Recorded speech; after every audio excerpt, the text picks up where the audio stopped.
le RDPC, il faut le dire, qui est un parti obèse, justement, peine ou alors croupit justement sous le poids de son obésité et de son opulence.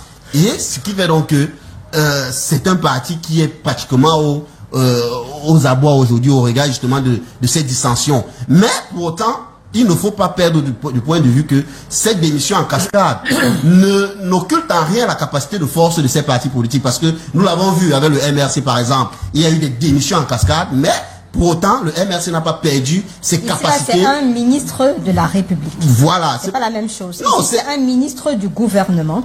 Oui, et qui a surpris plus d'un.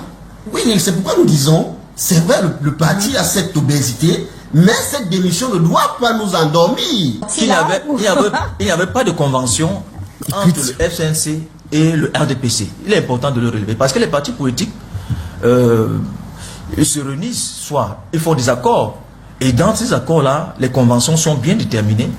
On connaît l'apport des uns, on connaît, n'est-ce pas, ce que les autres vont faire dans la convention. Donc c'est important de le dire. Hein. Le FCNC et le RDPC n'avaient aucune convention officielle, mais le FCNC avait décidé, n'est-ce pas, d'apporter son soutien au chef de l'État, son excellence Paul Biya, lors de la présidentielle. On l'a suivi sur ce plateau depuis 2 jours déjà avec les militants, vos camarades du RDPC. On va prendre d'abord cet élément de Michael Tipkio pour planter le décor pour ceux qui n'ont pas eu la chance de lire ces 24 pages de la lettre de Issa Chiroma Bakari adressée au peuple camerounais. On regarde le résumé et puis on revient. C'est un appel vibrant que lance Issa Chiroma Bakari à la nation. Dans une longue adresse empreinte de gravité et d'espérance, l'ancien ministre, désormais candidat déclaré à l'élection présidentielle d'octobre prochain, appelle à un sursaut collectif pour rendre le pouvoir au peuple. Il dénonce un système à bout de souffle qui aurait, selon lui, brisé le lien entre l'État et ses citoyens. Face à ce qu'il décrit comme une urgence historique, Issa Chiroma affirme que l'alternance ne doit pas être redoutée, mais embrassé comme un souffle républicain. L'élection présidentielle de 2025 doit marquer un tournant, dit-il, une transition sans brutalité, mais portée par la volonté populaire. Le candidat entend s'appuyer sur la jeunesse qu'il qualifie de promesse vivante, avec un ambitieux plan d'investissement dans l'innovation, l'entrepreneuriat et l'éducation. Il annonce notamment la création d'un fonds national d'initiative jeunesse et un accès universel au numérique. Côté sécurité, Issa Chiroma promet un État fort mais juste, capable de répondre aux défis posés par Boko Haram, la crise anglophone et l'insécurité urbaine, tout en respectant la liberté fondamentale. Le Cameroun doit être un pays qui protège ses enfants, ses femmes, ses commerçants, ses agriculteurs, martèle-t-il. Il se positionne aussi comme le garant de l'unité nationale contre le tribalisme et les replis identitaires. Son engagement, défendre une république au service de tous, bâtie sur la justice, la vérité et la dignité. Issa Chiroma conclut en tendant la main à toutes les forces vives du pays pour un dialogue national et une refondation démocratique profonde. Le temps de l'attente est révolu, levons-nous, engageons-nous pour que le Cameroun redevienne l'affaire de tous, lance-t-il pour conclure. Merci à Michael Tipkio et Calvin Antequin pour cet élément. Après une trentaine d'années, Georges Syriac passé au sein du gouvernement camerounais, être allié du RDPC et aux côtés du chef de l'État. Des propos pareils, ça vous surprend? Il faut dire que c'est pas surprenant parce que on a l'habitude, on a coutume justement de vivre pareille situation justement sur le champ politique de notre pays. Et la question que vous posez, elle a tout son pesant d'or, elle vaut tout son pesant d'or quand vous cherchez à savoir si c'est une vraie rupture ou bien un calcul politique. Il faut dire que cette question, il faut l'apprécier sous différents angles. Premier angle, moi je vais l'aborder sur un plan des droits de l'homme qui à mon humble avis, Monsieur Chiroma, comme tout citoyen du monde, a le droit justement d'exprimer ses opinions, d'exprimer ses choix, de faire ses choix. Et à ce niveau-là, il ne faut pas justement, il ne faut pas le mettre sur le bûcher. C'est son droit absolu. Mais maintenant, du point de vue politique, il faut dire que bien malin pourra répondre à cette question, soit par l'affirmative ou alors par la négative. Parce que lorsqu'on lit, on lit quand même les 24 pages de cette démission, en fait, de ces propos de Tiroma, on peut déceler plusieurs éléments. Le premier élément, c'est déjà une dénonciation. M. Tiroma, à travers sa sortie, dénonce un système qu'il a servi. Deuxième élément, il se positionne comme justement candidat de la rupture et de l'innovation. Et troisième élément, c'est un élément quand même très important qui rejoint un peu la position que j'ai eu à avoir sur ce plateau lorsqu'on débattait des questions du Sénégal. Et je me souviens ce jour, je disais, il est important que la sagesse de Macky Sall parle à la force de l'expérience sous d'autres cieux, et que justement, il y a de fortes chances que ceux qui appellent à une autre candidature en 2025 soient déçus. Et nous croyons qu'ils seront déçus. Et lorsque vous lisez la troisième partie du texte, le manifeste de Tiroma, troisième, appel à l'unité.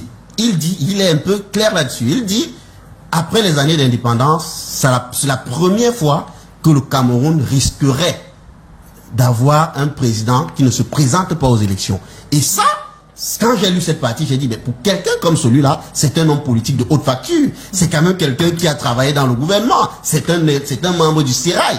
Alors, quelles sont les informations qu'il essaye de nous passer à travers ce propos? Donc, il est donc important de comprendre que s'il se positionne aujourd'hui, après avoir fait toutes les béatitudes à l'endroit justement de son mentor, du président de la République, et qu'aujourd'hui se positionne, ça veut donc dire qu'il y a une lecture, il y a une autre lecture qu'il faut voir au-delà de sa simple démission. Ça veut donc dire que les cadres politiques au niveau du pouvoir en place ou alors au niveau du Sérail sont en ballottage, parce qu'effectivement, le RDPC, il faut le dire, qui est un parti obèse, justement, peine ou alors croupit justement sous le poids de son obésité et de son opulence. Et ce qui fait donc que c'est un parti qui est pratiquement aux abois aujourd'hui au regard justement de ces dissensions. Mais pour autant, il ne faut pas perdre du point de vue que cette démission en cascade n'occulte en rien la capacité de force de ces partis politiques. Parce que nous l'avons vu avec le MRC par exemple, il y a eu des démissions en cascade, mais pour autant, le MRC n'a pas perdu ses capacités. C'est un ministre de la République. Voilà. C'est pas la même chose. Non, c'est un ministre du gouvernement. Oui, qui a surpris plus d'un. Oui, c'est pourquoi nous disons, c'est vrai, le parti a cette obésité, mais cette démission ne doit pas nous endormir. Parce que c'est un parti bien ancré, il faut le dire également. Le TDP, c'est un parti bien ancré, même si... il avait son parti, hein. Tout à fait, mais c'était une alliance qui n'était pas quand même des moindres. Donc, cette démission, elle est importante sur le plan politique, ça suscite un débat, mais pour autant, ça ne doit pas nous faire perdre de vue que le parti RDPC est un parti obèse, c'est un parti qui a une forte implication territoriale et qui ne compte pas forcément sur ces alliances-là pour se déployer sur le terrain. Donc, il ne faudrait pas que ça nous endorme. Et je prenais justement l'exemple de ces autres partis où on a eu des démissions en cascade, croyant pouvoir pourtant fragiliser ces partis. Mais ces partis sont quand même restés sur droit debout. Je faisais allusion au MRC. On a cru que c'était la fin avec ces nombreuses démissions. Mais aujourd'hui, le PCN. Donc, cette démission n'occulte en rien la capacité de ces partis-là, même si ça porte quand même une tache d'huile à l'image justement de ces alliances et de ces partis-là. Arthur, le pouvoir au peuple, le temps du changement est venu.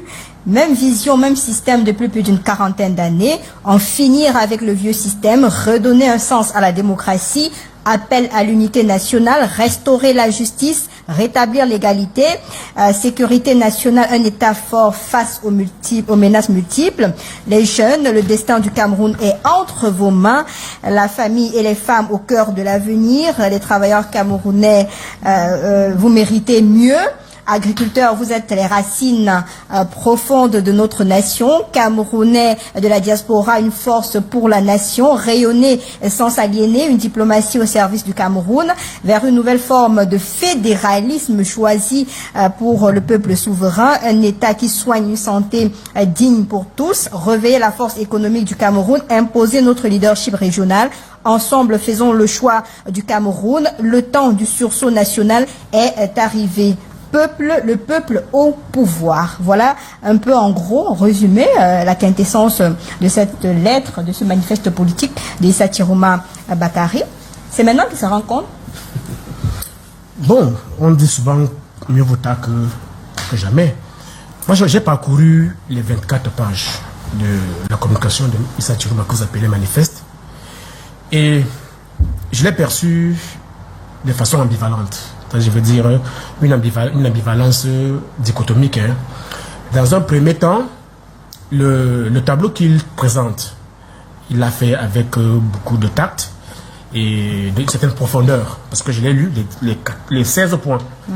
Bon, mais lorsque j'ai lu les 16 points, je retiens vraiment ce qui retient mon attention. C'est d'abord l'avant-propos, alors qu'il fait une présentation, un tableau regrettable, n'est-ce pas, du Cameroun. Il parle il faut qu'on aboutisse à une injustice. On est arrivé à une injustice insupportable, une souffrance insupportable. Le mot revient plusieurs fois, le mot insupportable.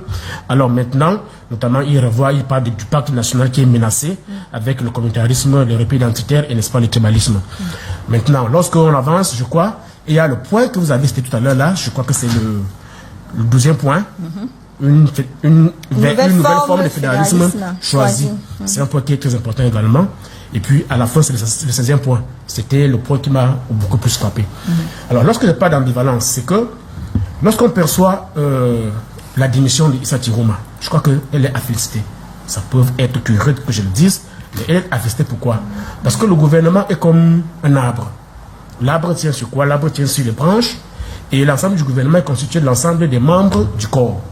Et moi, je pense que lorsqu'on a un système tel que celui que nous avons en face, et qu'on veut l'abattre pour qu'il tombe, on doit battre l'arbre pour que l'arbre tombe avec le coup d'âge, alors il faudrait donc que ce type de comportement s'élargisse, se propage au sein du gouvernement. C'est-à-dire que mon rêve est de voir, n'est-ce pas, des défections généralisées au sein du gouvernement, que tout le gouvernement tombe pratiquement. C'est-à-dire que des autres ministres qui sont encore dans l'opposition, les gens de Diomomo, les Belbouba, mais qui sortent du gouvernement pour pouvoir affaiblir le système, afin qu'ils puissent donc tomber. Parce que si le système n'est pas affaibli à partir de l'intérieur, vous voyez que ce sera très difficile pour que nous, ceux de l'opposition, une opposition affirmée et reconnue, que nous puissions faire l'affaire pour que ça tombe. Donc, c'est pour cela que j'apprécie l'acte de Chiroma. Parce que c'est un acte courageux. Vous savez que c'est pas facile au Cameroun pour un ministre de démissionner, avec toutes les ramifications des affaires cachées, les histoires de l'ombre qu'on ne connaît pas, qu'il faut les rattraper. Lui-même de sa bouche n'a pas dit j'ai démissionné. Oui. Jusqu'à présent, lui-même n'a pas dit. On attendait même voir une phrase dans son manifeste à la fin là pour confirmer au moins sa démission. Non, mais il annonce sa candidature. Dans le manifeste est clair, la démission est actée. Parce que demain, il doit revenir en vous disant est-ce que vous avez lu quelque part? C'est là que je parle d'ambivalence, parce que je vais donc revenir sur le deuxième point de M. Chiroma. Parce que sur ce premier point, je le loue parce qu'il a quand même eu le courage de dire que non, pour que l'arbre puisse tomber, il faut d'abord qu'on démembre, qu'on enlève certaines parties. Alors ça permet que le système et que M. Bialum se sente affaibli. Parce que tant qu'il tient, il sait qu'il est à étudier et que le gouvernement est là, même s'il ne travaille pas, parce que je ne sais pas celui qui peut dire ce qu'il a déjà vu le président Biya en conseil ministériel ou bien des consultations ou bien dans les audiences avec ses ministres pour savoir si le travail qu'il a demandé aux gens de faire est effectivement réalisé sur le terrain. Donc l'acte de Chiroma est un acte qu'il faut encourager pour permettre aux autres membres du gouvernement, notamment ceux qui se disent d'une certaine opposition, de sortir de ce gouvernement à quelques mois des élections pour affaiblir le système pour le bien de l'intérieur, pour qu'il tombe. Et puis donc maintenant pour que nous de l'opposition nous puissions donc venir activer avec les derniers coups pour l'achever définitivement. Alors pourquoi il doit tomber? Parce que la description d'Issa Chiroma nous montre que ce gouvernement n'a pas produit les résultats d'une efficacité qui puisse permettre au peuple de continuer de compter sur lui. Donc Chiroma dit trop c'est trop. Il a prononcé le mot dans ce manifeste. Le peuple dit trop c'est trop. Je l'ai entendu, je le comprends et je le rejoins. Donc nous attendons à ce que les autres ministres quittent le gouvernement. Parce que dans la plupart des pays du monde, lorsque le régime doit tomber, il tombe d'abord de l'intérieur. À partir de l'intérieur, donc, on doit sentir que lorsque le peuple est en harmonie avec le système, un système qui ne tient plus, ceux qui tiennent ce gouvernement de l'intérieur doivent faire défection. Ça, c'est la première partie. Maintenant, là où on n'est pas d'accord avec Issa Chiroma Bakary, c'est l'une des personnes qui ont renforcé les ramifications de ce système aujourd'hui. Je ne sais pas si au Cameroun quelqu'un qui a chanté les louanges, du président Paul Biya comme ce monsieur lorsqu'il était ministre de la Communication. Je crois que si on parle de la notion aujourd'hui, on dit souvent, on parle le culte de la personnalité. C'est l'image même que Issa Chiroma a présentée aux gens. C'est-à-dire que c'est un monsieur puis qui manque de cohérence. Parce que quelques jours avant qu'il entre au gouvernement, on a suivi tous ses discours. C'est lui qui est le célèbre auteur de la phrase qui dit le régime de Paul Biya est comme porte la poisse, comme l'orage porte l'agneau, à tel point que n'importe quel objet qu'il touche, cet objet devient souillé. Ça, ce sont les mots que Chiroma a utilisé à l'égard de ce régime. Mais quelques mois après, il est revenu à la charge pour le défendre bec et ongle. Alors maintenant, aujourd'hui, qu'il vient donc dire que Paul Biya est l'homme chez qui on doit tenir le dos parce qu'il n'a pas travaillé, il n'a pas fait ci, ça pose un problème de cohérence et personne ne peut le croire. Et c'est pour ça que nous on dit, si Chiroma pense qu'il doit faire l'affaire, ce n'est pas lui qui doit faire l'affaire parce qu'il ne peut plus parler au nom de la jeunesse. Il appelle la jeunesse à le suivre, à le rejoindre. Non, ça doit être l'inverse. C'est Chiroma qui doit rejoindre la jeunesse. Parce que dans l'espace politique aujourd'hui, nous avons des jeunes qui ne sont pas enquiquinés avec le régime en place, qui sont propres. Et lui, il est à 75 ans. Oui, il a 75 ans, il a fait le régime, il a été dans l'opposition, il a joué à ce double jeu. On a des gars purs sur le terrain, comme Cabral Libi, qui n'a jamais eu de contact avec ce régime. Il a refusé d'ailleurs plusieurs fois dans tout le gouvernement, quand Chiroma entrait. Donc il y a quand même des gens qui peuvent parler au nom de la jeunesse, mais pas Chiroma. En plus, il essaie de tricher. C'est pour ça que j'ai dit qu'il rallie valablement les rangs du PCN parce qu'il prend nos slogans, il prend notre programme, tout le programme de Chiroma. Et c'est la reprise de ce livre-ci que j'ai amené. C'est tout ce que a dit ici. C'est que Chiroma a repris dans son manifeste. Et pire encore, le principal slogan que nous avons au PCN, pour un Cameroun qui protège et qui libère les énergies, il a repris au 16e point en disant je veux un État qui respecte, qui protège, qui libère les énergies. Et il ne confirme plus l'avenir. Donc il y a un plagiat. Pourquoi? C'est un plagiat pur et simple. C'est écrit à la page 16. Si vous avez lu. Non, j'ai lu. Donc, voilà, mais donc ça veut dire qu'ils nous rejoignent, qu'ils soient humbles. Parce qu'il a accepté le fédéralisme choisi. C'est également du président Cabral Libi. C'est nous le fédéralisme. C'est nous qui le proposons. Mais il dit choisi pourquoi? Parce qu'il dit il va présenter d'abord le référendum au peuple. Mais il sait que Cabral est allé au bout de sa pensée dans le projet de fédéralisme en parlant du fédéralisme communautaire. Donc qu'il soit humble vraiment, qu'il laisse les Yabé le tous là où ils étaient tranquillement et qu'il revienne vers nous pour qu'on applique ensemble l'idéologie qu'il a voulu plagier à partir de notre livre pour le fédéralisme communautaire. Basile, quelqu'un qui, on l'a évoqué, chantait les louanges de Paul Biya, sur les plateaux de télévision traitait les opposants qui faisaient le même painting de son manifeste comme des personnes antipatriotes qui étaient des opposants noirs et qui n'avaient pas droit à la parole. Aujourd'hui, c'est lui qui reprend les mêmes propos de ces opposants-là dans son manifeste politique. Est-ce à croire que au sein de votre gouvernement, vous ne prenez pas le temps de choisir qui est-ce que vous mettez à côté de vous? Écoutez, je pense que c'est une réponse dont je ne peux pas vous donner avec objectivité parce que je ne fais pas partie de ceux qui sélectionnent les membres du gouvernement. Le chef d'État a la pleine compétence telle que le dispose la Constitution pour désigner les ministres, les gens qui vont l'accompagner pendant son magistère. Mais cependant, je crois que s'il a été désigné tel quel, je crois qu'il avait une certaine compétences dont on voulait, n'est-ce pas, faire valoir, servir pour un certain nombre là, et maintenant, c'est un aveu d'échec du gouvernement en place lorsqu'il peint tout ce qu'il dit sur tous les plans, que ce soit au niveau de la diaspora, de la sécurité, de l'agriculture, de l'éducation. Rien n'est bon.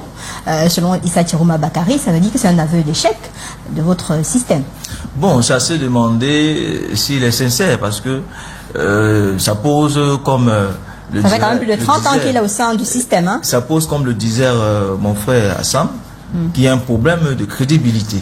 Hein, parce que tu ne peux pas dire qu'avoir servi un système pendant 30 ans et 33, au soir, n'est-ce pas, de l'élection présidentielle, tu sors pour décrier tout cet art que tu es en train de faire aujourd'hui, qui n'ont vraiment pas beaucoup de sens. Parce que si on revient dans le fond de la correspondance, vous verrez qu'il y a beaucoup d'éléments là-bas qui ne sont pas vrais. Pour autant. Ou alors qu'il est responsable lui-même parce qu'il parle de formation des jeunes, il était ministre de l'emploi et de la formation professionnelle, au transport il a été ministre, au niveau de la communication il a été ministre, donc il était là, donc ça veut dire que lui-même, il est responsable de tout ce qu'il a décrié. Là, il devrait commencer même son manifeste par dire que moi, Issa Chiroma Bakary, je suis responsable de ce qui... Je pense qu'il est le juge de sa propre conscience. C'est pas moi qui vais venir ici faire son jugement. Je n'ai pas la compétence pour le faire, mais j'estime que il y a beaucoup d'incohérences qui ont été dites, n'est-ce pas, dans son manifeste. Parce que lorsqu'il parle de la sécurité dans le Nord, mais nous savons que le chef d'État a déployé d'énormes moyens pour amener la calmie là-bas. Parce que cette zone était complètement détruite par Boko Haram. Lorsque Boko Haram a commencé à pénétrer dans le nord. Hein? Donc, les moyens logistiques, militaires et les partenariats militaires que le chef d'État a signés pour permettre à ce que nos forces d'armée et de de sécurité puissent retrouver, n'est-ce pas, la souveraineté totale du Cameroun. Par contre, nous ne voyons pas la même chose dans d'autres pays qui sont aujourd'hui parsemés, divisés même en deux par cette même secte terroriste de Boko Haram. Donc, vous voyez donc à partir de là, on ne peut pas donner du crédit à tout ce qu'il dit. Moi, lorsque j'ai lu le manifeste, je suis allé sur ce point-là. Je pense que ça doit être le cinquième point sur sécurité nationale. Lorsque je l'ai lu, j'ai compris donc j'ai compris donc que tout ce qu'il dit là, ça ne peut pas être vrai, ce n'est pas crédible. Mais ils accusent de même vision, même système. Il faut en finir avec le vieux système, redonner un sens à la démocratie dont ils considèrent que pendant une quarantaine d'années, il n'y a pas eu de démocratie au Cameroun. C'est qui est faux. Il faut restaurer la justice, rétablir l'égalité. Et il dit aux jeunes que prenez votre destin en main. Mais comment... Oui, avant 82, nous savons bien qu'il n'y avait pas de démocratie au Cameroun. Parce qu'il y avait juste un parti unique.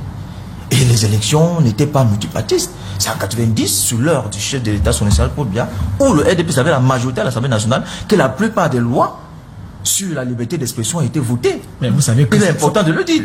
Son parti interdit d'activité politique actuellement. Non, c'est un fait. C'est un fait. C'est un fait. C'est un fait. Vous savez qu'en cette période préélectorale, il y a beaucoup de faits qui circulent. Il faut faire attention à ce que vous consommez comme information. Moi, j'ai pris l'information d'un média international très Non, vraiment, non. Vous savez que ça circule et après vous allez voir les erratums qui vont circuler. Média international. Non, c'est pas parce que c'est à l'international que ça veut dire que c'est vrai. Vous le savez aussi, non? D'accord? Parce qu'il y a les erratums là-bas aussi. On va l'avenir. Donc, par conséquent, qui parle de démocratie avec un peu de sérieux aussi. Non, mais c'est parce que la loi de la liberté d'expression a été adoptée par le RDPC. Vous le savez bien que nous pourrons égoter dans les plateaux de télévision. Vous savez que pas fait la réunion dans mon village là aussi là.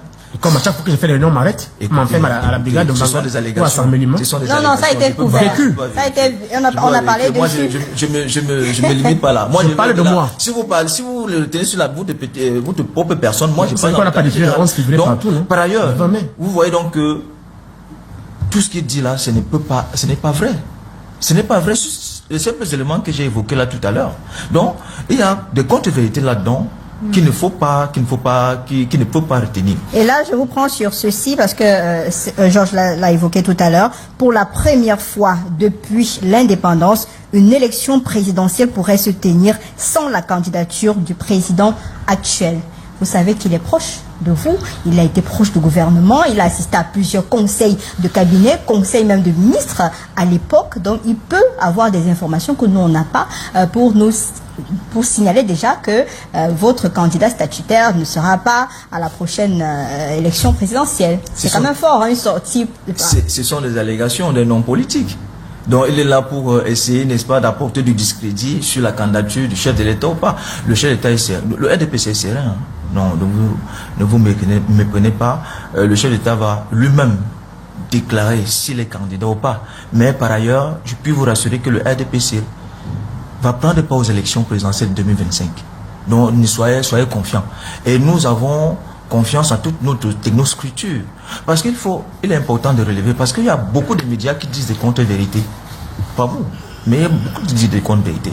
Parce que ne donnez pas certains donnent le sentiment que c'est grâce au FCNC que le RDPC peut avoir des électeurs dans la région. Non, le RDPC a des sections des sous-sections, des comités de base, des cellules dans le Grand Nord. Nous avons des présidents de commissions, ainsi de suite, qui travaillent. Le RDPC a des élus. Et nous savons que dans la cosmopolite politique, la place de l'élite politique est très importante parce que c'est elle qui assure. Des élites fabriquées. Si c'est non, j'ai pas des élites politiques. Moi, j'ai pas des élites politiques qui sont des maires. Non, j'ai pas des élites politiques qui sont des maires, des députés, des sénateurs. Ce sont ce qu'on appelle des élites politiques. C'est l'interface entre la base, n'est-ce pas, et le pouvoir central. Et nos élites politiques sont là, ils travaillent. Et nous aimons la difficulté. Contrairement à ce que les gens ignorent, nous aimons la difficulté. Je vous dis, le RDPC va gagner cette élection présidentielle 2025 avec toute la hauteur possible parce que nous savons que nous avons du travail à bâtir sur le terrain. D'accord. Et nous sommes tellement confiants que la démission du ministre Issa Chiroma, vous avez célébré? Ça ne nous affecte pas. Vous avez célébré sa démission? Non, vous savez, du champagne, du pétrole. C'est toujours difficile. C'est toujours difficile avec un pincement de cœur. Non, c'est toujours avec un pincement de cœur on se sépare d'un ami, d'un ami qui vous a accompagné pendant beaucoup de temps. Même. Mais c'est important de le dire. Le RDPC a des élites politiques, a des cadres politiques dans la région pour permettre à ce que tous les électeurs, les militants sympathisants du RDPC puissent valablement voter pour le RDPC. Georges Sériac, vous qui êtes sociologue, le ministre Chiroma n'a pas démissionné. Il élève les enchères. S'il voulait être sérieux, il démissionnerait 1 an avant l'élection présidentielle. Le timing de cette supposée démission intervient à 4 mois de l'élection. Qui est naïf? Point d'interrogation. S'il est candidat, c'est la preuve par 4 qu'il défend son intérêt personnel au détriment du peuple, auprès duquel il veut se passer comme libérateur. Le député Salmana serait un profil intéressant pour son parti. C'est un message de Salba, de Adama Saba, justement, qui a rédigé ce message pour les téléspectateurs.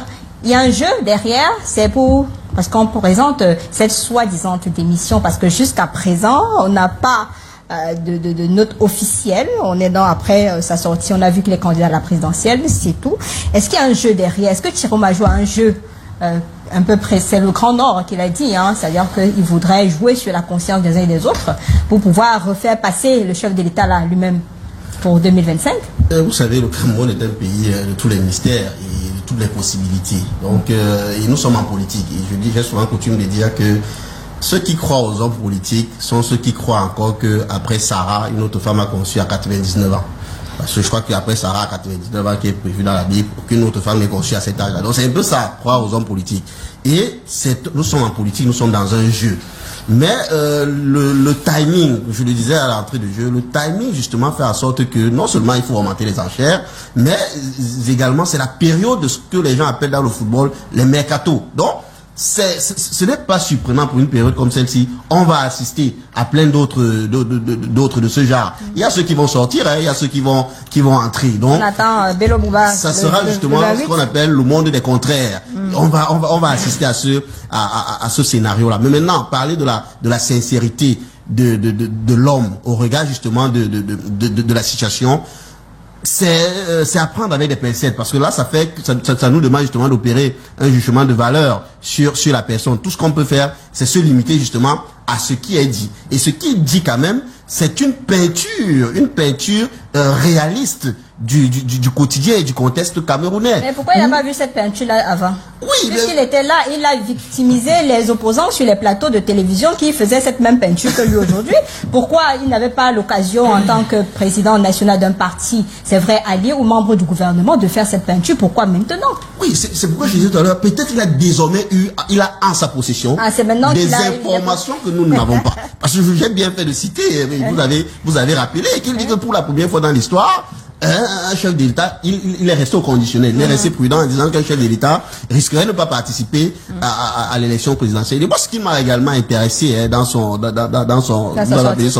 Moi, j'appelle ça manifeste politique. Le manifeste politique, c'est quand même quelque chose d'assez intéressant. Parce que quand il rappelle encore ce que doit être la notion du pouvoir, et quand on sait que beaucoup se servent du pouvoir pour asservir et se servir et non servir, alors là, je crois que il a dit quelque chose d'assez intéressant. Mais maintenant, du point de vue sociologique, il faut le comprendre. il y a une sorte de communautarisme politique au Cameroun. Ça, c'est un fait. Et sa démission montre à suffisance que, même s'il est resté dans un discours un peu bas, même si je suis pas d'accord avec sa posture sur la nation, parce que je crois que nous ne sommes pas véritablement une nation, nous sommes un cercle de communauté où justement les gens se sentent en sécurité dans leur communauté.